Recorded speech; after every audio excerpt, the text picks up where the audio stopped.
In this video, I will show you how you can make a Webull account under 18. Webulls require users to be at least 18 years old to open an account. However, if you are under the 18, here are some legal alternatives that you can use to start investing. So first thing you can do is ask a parent to open an account for you.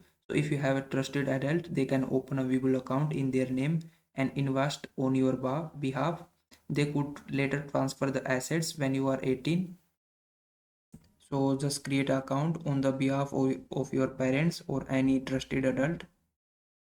But if you don't want to use that feature, you can also create a dummy account on Webull and then access the paper trade option to paper trading without any actual money.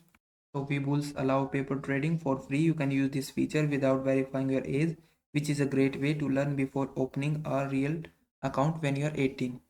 You can also use a custodial account. Webull doesn't offer custodial account, but other brokers like Fidelity, Charles Schwab, and E-Trade allows parent or guardian to open account for minors. This account let an adult manage investment until the minors reach the legal age. So best option for minors are Fidelity Youth account, Charles Schwab custodial account, and E-Trade custodial account. So I hope this video was helpful. Please like this video and subscribe to my channel.